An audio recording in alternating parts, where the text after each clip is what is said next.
नमस्कार। अनय साहित्य क्लासेस में आप सभी का बहुत बहुत स्वागत है।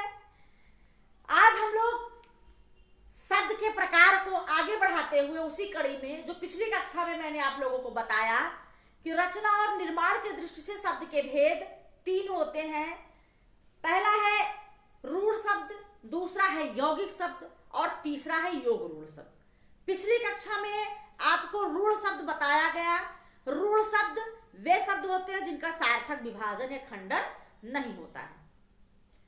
उसी क्रम को आगे बढ़ाते हुए आज हम यौगिक शब्द पर चर्चा करेंगे। यौगिक शब्द क्या होता है, उसके अंतर्गत कौन कौन से किस प्रकार के शब्द आते हैं। तो आइए देखते हैं रचना या निर्माण की दृष्टि से शब्द के भेद। रचना और निर्माण की दृष्टि से शब्द के 3 भेद हैं: रूढ़ शब्द, यौगिक शब्द, योग रूढ़ शब्द। रूढ़ शब्द की चर्चा पिछली कक्षा में हो चुकी है। आज हम यौगिक शब्द पर चर्चा करेंगे। वे शब्द जो शब्दों के योग से बनते हैं। किसके योग से? शब्दों के योग से बनते हैं और जिनका सार्थक विभाजन होता है, यौगिक कहलाते हैं।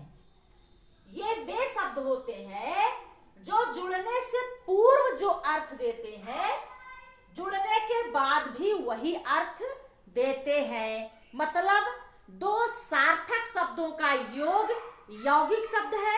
यौगिक शब्द जुड़ने से पहले जो अर्थ देता है, वही दोनों शब्द आपस में जुड़ जाते हैं तब भी उसका वही अर्थ होता है। यौगिक कहलाता है। यौगिक माने जुड़ाव, 2 शब्दों का जोड़। जैसे विद्यालय शब्द क्या है? विद्यालय।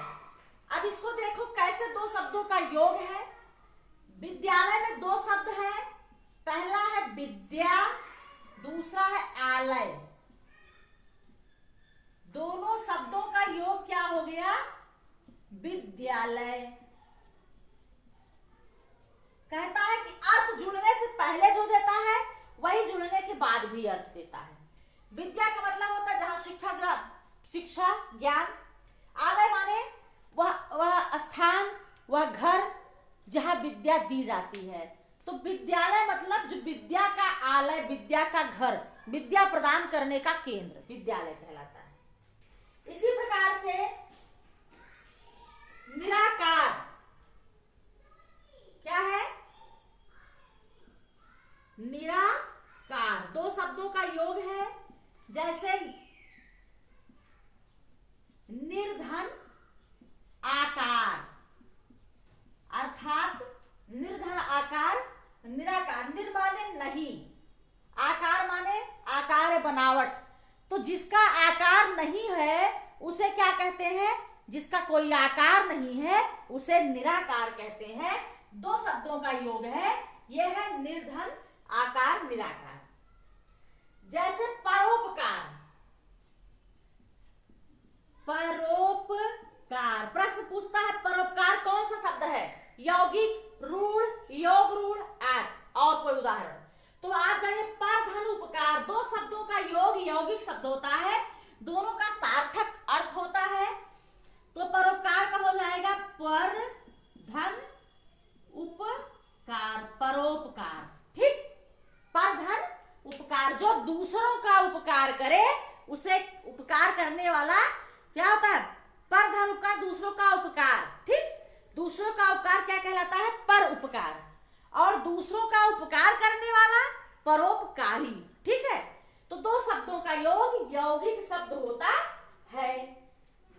इसी प्रकार से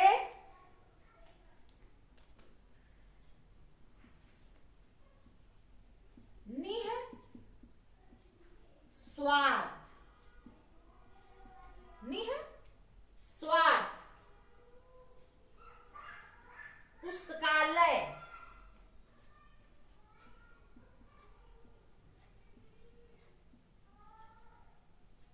पुस्तकालय। निराभिमान,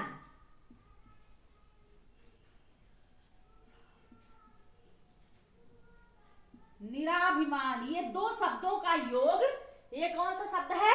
यौगिक शब्द है। 2 सार्थक शब्दों का योग यौगिक शब्द कहलाता है, जो कि योग के पूर्व जो अर्थ अर्थ देता है वही योग के बाद भी उसका वही अर्थ होता है। ये यौगिक शब्द कहलाते हैं। तो ये आपके यौगिक शब्द है जो दो शब्दों के योग से बनते हैं, इनका सार्थक खंडन होता है और इस प्रकार से ये आपके विद्यालय, निराकार, परोपकार और निस्वार्थ, पुस्तकालय, निराभिमान, ठीक है। तो ये आपके यौगिक शब्द के उदाहरण हैं। आज की कक्षा में इतना ही। अगली कक्षा में फिर आपके सामने हम योग रूढ़ को लेकर के आएंगे। आज की कक्षा में इतना ही। धन्यवाद।